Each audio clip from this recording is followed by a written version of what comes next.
இன்னைக்கு எபிசோட்ல நகைக்கடைக்காரரு முத்து மீனா கிட்ட கவரிங் நகையை கொடுத்து தங்க நகை வாங்க பாக்குறீங்களான்னு கோவப்படுறாரு. நாங்க கொடுத்தது தங்க நகை தான், நீங்க தான் ஏதோ மாத்திட்டீங்கன்னு முத்துவும் கோவப்படுறான். ஓனர் மீனா எனக்கு தெரிஞ்ச பொண்ணு தான், இப்படி எல்லாம் பண்ண மாட்டாங்கன்னு சொல்றாரு. அப்புறம் மீனா கிட்ட இனிமே நகையை வைக்கிறதுக்கு முன்னாடி செக் பண்ணிட்டு வா, வேற கடையா இருந்தா போலீஸ கூப்பிட்டுருப்பாங்கன்னு சொல்றாரு. விஜயா கிட்ட போய் கேட்கணும்னு சொல்லி முத்து கோவமா போயிட்டு இருக்கான். நம்ம வீட்டுல இந்த மாதிரி திருட்டு வேலை நடக்குதுன்னா மனோஜ் மட்டும் தான் காரணமா இருப்பான், அவனை பிடிச்சி 4 மிதி மிதிச்சா எல்லாம் தெரிஞ்சிடும்னு சொல்றான். மீனா 2 நாளைக்கு எதுவும் கேட்க வேண்டாம்னு சொல்றா. பாட்டி அவங்க பிறந்த நாளை சந்தோஷமா கொண்டாட தான் இங்க வராங்க.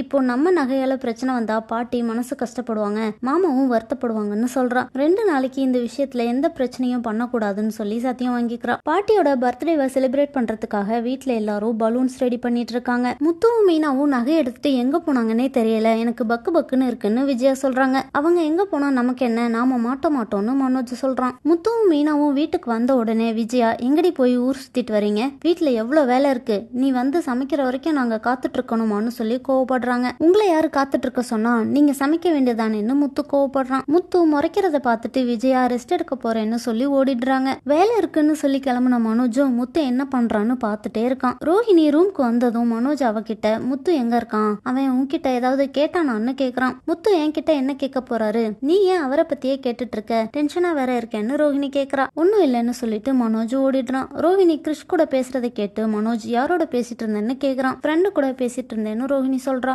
அப்புறம் பாட்டி பர்த்டேக்கு மோதிரம் வாங்கி கொடுக்கலாம்னு சொல்றா. ஆனா மனோஜ் அதெல்லாம் வேண்டாம், எதுக்கு வீண் செலவு, ஒரு புடவை வாங்கி கொடுத்தா போதும்னு சொல்றான். ஸ்ருதி பாட்டிக்கு போன் வாங்கி கொடுக்கறேன்னு சொல்றா. ரவியும் பாட்டிக்காக கேக் செஞ்சு தர போறேன்னு சொல்றான்.